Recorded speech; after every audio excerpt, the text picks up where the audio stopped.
In today's video, we start geometrical optics. In this, we take first chapter, that is properties of light. In the properties of light, we discuss reflection, refraction, laws of reflection and refraction, refractive index, principle of reversibility, normal shift, lateral shift, and the Fermat principle. Reflection of light. It is the phenomena of bouncing back of light after striking a smooth polished surface. When a light falls on a highly polished surface like a plane mirror, most of the light is sent back into the same medium. This process is called reflection of light. The laws of reflection. There are the two laws of reflection. The first law states that the angle of incidence is always equal to the angle of reflection. The incident ray, the reflected ray, and the normal are all lie in the same plane, as you can see in the diagram. Refraction of light. When light travels from one medium to another of different optical density, its velocity changes as it enters the second medium. This bending or deviation of the ray of light at the surface separating the two media is called refraction. The change in the direction of a ray of light when it travels from one medium to another of different optical density is called refraction.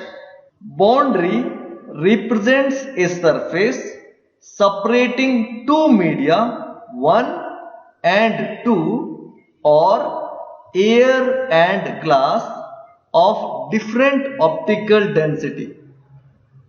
A ray AO incident on a boundary surface undergoes refraction and travels along OB. AO represents the incident ray and OB represents the refracted ray, and O the point of incidence. Draw NON dash perpendicular to boundary surface. Now NON dash represent the normal to the refracting surface at the point of incidence. Angle AON is equals to I represent the angle of incidence. Angle N dash OB is equals to R represent the angle of refraction. Deviation is equals to I difference R represent the angle of deviation. When a ray of light travels from a rarer medium to a denser medium, it bends towards the normal. When it travels from a denser medium to a rarer medium, it bends away from the normal. The laws of refraction. The incident ray, the refracted ray, and the normal to the surface separating the two media at the point of incidence all lie in the same plane. The second law of the refraction is the ratio of sine of the angle of incidence to the sine of angle of refraction is a constant for a given pair of media. This law is also known as Snell's law, and Snell's law can be written as n is equals to sin I divided by sin r, where n is the refractive index and I is the angle of incident and r stands for the angle of refraction. The refractive index can also be explained as the speed of light in a vacuum divided by the speed of light in the medium, that is n is equals to c divided by v, where n is the refractive index of a medium, where c is the speed of light in a vacuum medium to the speed of light of a medium. Normal shift. A point object placed in one medium when viewed normally through the other medium appears to be shifted along the normal. This apparent shift is called the normal shift. In figure, O is the point object which is placed in a denser medium. When it is viewed from a rarer medium, the object appears to be I. Then I is the virtual image of O.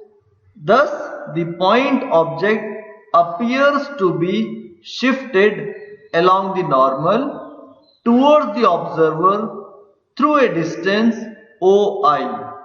If you look at a coin in a bucket containing water, it appears to be raised.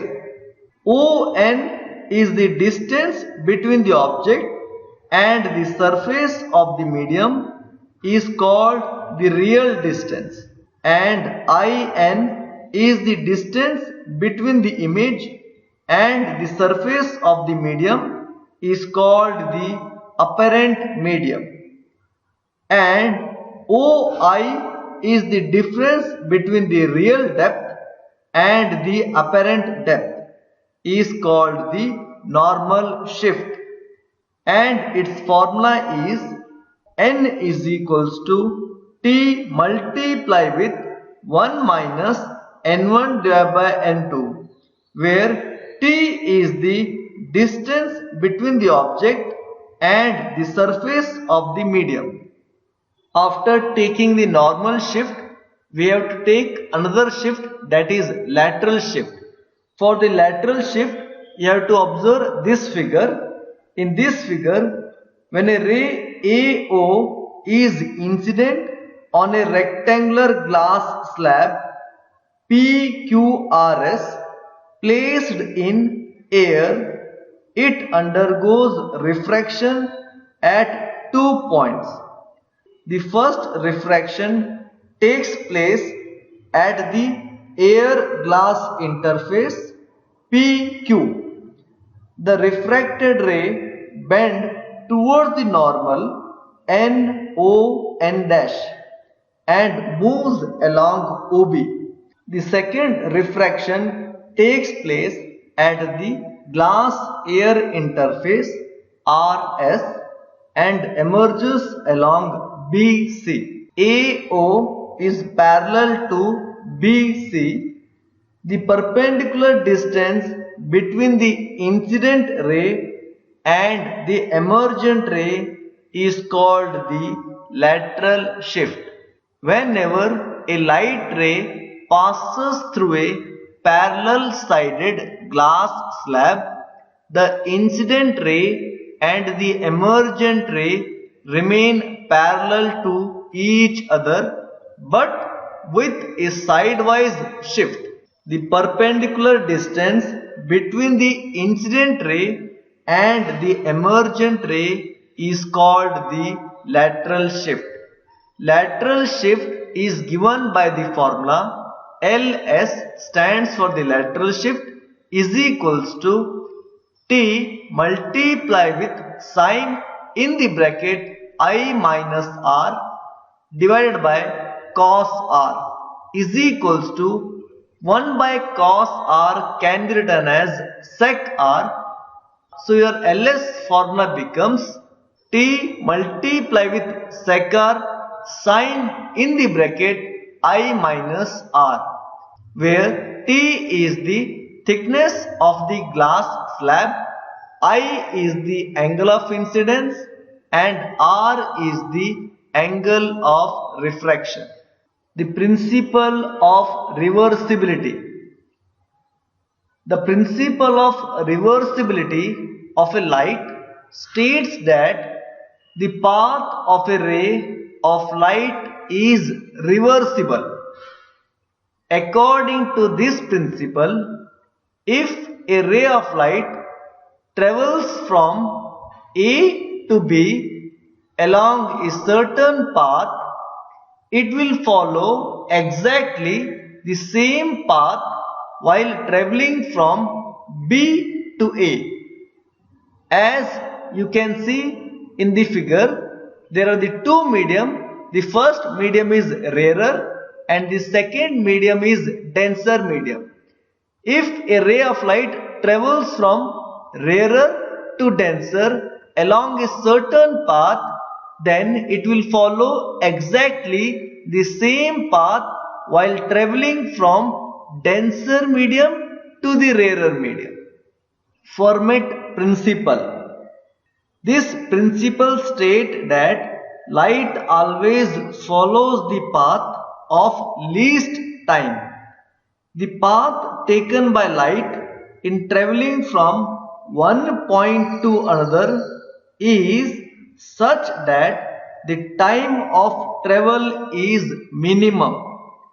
It can also state that when a light ray travels between 2 points, it follows out of all possible paths which requires the least time. Fermat in 1658 gave a general principle which is stated as follows. A ray of light in passing from one point to another by any number of reflection or refraction chooses a path along which the time taken is the least or minimum. This principle is called the principle of least time. One can deduce the laws of reflection and refraction from the Fermat principle. Now we have to prove the law of reflection with the help of Fermat principle. Let a light ray from A be reflected at middle point O of mirror M dash to another point B. Let the angle of incidence and reflection be theta I and theta R respectively. Let A and B be the length of the perpendicular which is drawn from point A and B on the mirror M dash. Let M dash is equals to D and MO is equals to X. Then OM dash become D minus X. As the entire path AOB is travelled in air medium, the optical path between A and B is given by L is equals to AOB is equals to AO plus OB. With the help of Pythagoras theorem, we can find the distance AO and OB, that is L is equals to the distance of AO is root of A square plus X square plus, and the distance of OB which is calculated by the Pythagoras theorem is root of in the bracket B square plus D minus X whole square. Call this equation as equation number 1.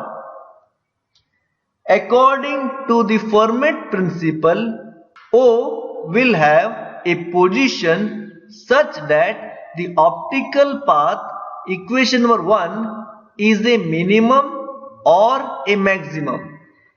dl divided by dx is equals to 0.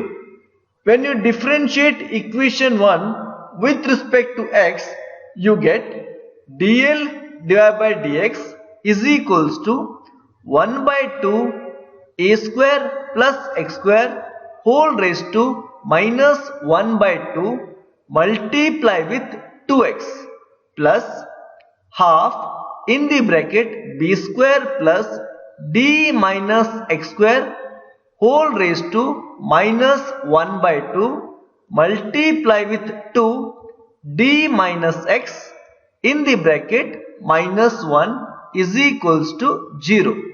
This equation is calculated with the help of differentiation. 2 get cancelled out. When you simplify it, you get x divided by a square plus x square raised to 1 by 2 minus d minus x divided by b square plus d minus x square whole raised to 1 by 2 is equals to 0. Take this negative term to the right hand side, you get x divided by root of a square plus x square is equals to d minus x whole divided by root of b square plus d minus x whole square. Call this equation as equation number 2. From the figure, we have x divided by root of a square plus x square is equals to mo whole divided by ao, which is equals to sine of theta I, and d minus x whole divided by root of b square plus d minus x whole square is equals to om dash divided by ob, which is taken as sine of theta r. Hence, from equation 2, in place of x divided by root of a square plus x square, now we can write it as sine theta I, which is equal to, in place of d minus x whole divided by root of b square plus d minus x whole square, in place of this we have to write it as sine of theta r, where sine function get cancelled out. So remaining answer is theta I is equals to theta r, where theta I is nothing but the angle of incidence, which is equal to the, where theta r stands for the angle of reflection. So angle of incidence is equal to the angle of reflection according to the Fermat principle. So this is the law of reflection. The law of refraction, which we have to prove with the help of Fermat principle. xy is the plane surface separating two medium of refractive index nu1 and nu2. Let a ray starting from the point P intersect the surface at A and proceed to P dash along AP dash. Let theta 1 be the angle of incidence and theta 2 be the angle of refraction. Clearly, for minimum optical path length, the incident ray, the refracted ray and the normal to the interface must all lie in the same plane. Let A and B be the length of the perpendicular which is drawn from P and P dash to the refracting surface xy. Let n dash is your d and na becomes your x. Therefore, a n dash is equals to d minus x. The optical path between P and P dash is given by L is equals to nu1 multiply with PA plus nu2 multiply with AP dash. Now we have to calculate the distance of PA and AP dash with the help of Pythagoras theorem. You get L is equals to nu1 multiply with root of a square plus x square plus nu2 multiply with root of b square plus d minus x whole square. Call this equation as equation number 1. According to the Fermat principle, it requires that L be a minimum or a maximum. So, dl divided by dx is equals to 0. So, you have to differentiate equation 1 with respect to x. You get dl divided by dx is equals to nu1 multiply with half a square plus x square raised to minus 1 by 2 multiply with 2x plus nu2 in the bracket 1 by 2 multiply with b square plus d minus x whole square raised to minus 1 by 2 multiply with 2 d minus x again multiply with minus 1 is equals to 0. When you simplify this equation, you get nu1 multiply with x divided by root of a square plus x square minus nu2 multiply with d minus x whole divided by root of b square plus d minus x whole square is equals to 0. Take this negative term to the right hand side, then your equation becomes nu1 multiply with x divided by root of a square plus x square is equals to nu2 multiply with d minus x whole divided by root of b square plus d minus x whole square. Call this equation as equation number 2. From the figure, we have x divided by root of a square plus x square is equals to na divided by pa, which is taken as sin I, and d minus x whole divided by root of b square plus d minus x whole square is equals to a n dash divided by ap dash is equals to sin r. In place of x divided by root of a square plus x square and d minus x divided by root of b square plus d minus x whole square, we can write it as sin I and sin r. Hence, from equation 2, we get n1 multiply with sin I is equals to n2 multiply with sin r. So, this is the Snell's law of refraction, which is proved by the Fermat principle.